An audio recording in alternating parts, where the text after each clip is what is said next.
I was on my routine day turn shift, and we got a call from the air base, I believe it was, so, and he didn't show up for work. And Mr. Horick, he never misses work, so they wanted us to go out and check and see if everything was okay.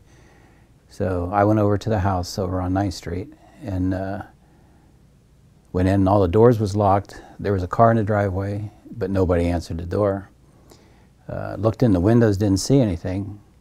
And so then I called the parents and asked them if they wanted me to go in and if they had a key to get in. And they didn't have a key, so they said, just go ahead and get in however you can get in. So they came over just as I was going around to the back of the house, and they had a sliding door in the back of the house that would open about that far and had a block on it to get in. So I was able to get my unlocker from my cars in there and pull that up, and was able to get in without breaking anything.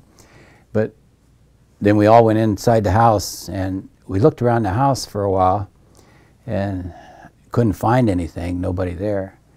And then there was a tarp laying in the living room where they were painting the living room. They had scaffolding, ladders, and tarps and stuff laying there. And so we pulled that tarp back, and we could see his hand sticking out of the tarp. And that's when all reality hit. It was really a sad situation, especially with his parents being there. And it was just a brutal murder. And it was really sad. And it was really hard to take for a while. Something you never forget. In police work, you see a lot of things, and some of them just stick, and you forget about it for a while, and then something comes up, and then you start thinking about it. And I mean, I can see that tarp laying there just like it was yesterday. Just that I can't understand how anybody could be that brutal and have that much hate to do something like that to another human being that actually they were married. But yeah, I went down to the Trumbull County Court and got a warrant to search the house, and which we have to do in order before you can even do any investigations to make sure everything's up to snuff. And then the task force said I was already there at that time. And then we all went in and took pictures and checked the whole house for clues and stuff. And that's when we found the gun that she had mounted in the closet upstairs.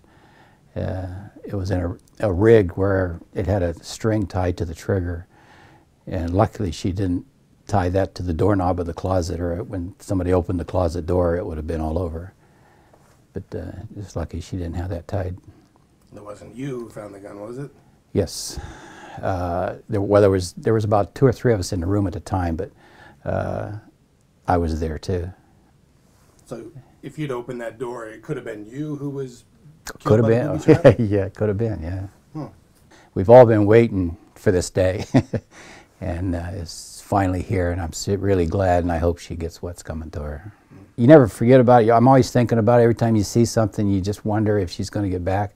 I've always had faith that we'd get her back, and then this morning I saw on the news that she is back in Trumbull County, and I was really happy about that. We don't have any doubt, but until she's proven guilty in the courts, nobody's going to rest. I hope they can get her convicted and let her go to jail. I've been retired for 6 years, and I just, every time I think about it, I just hope and hoped that she would get back here while I'm still around to see it. And thank God that it's going to happen.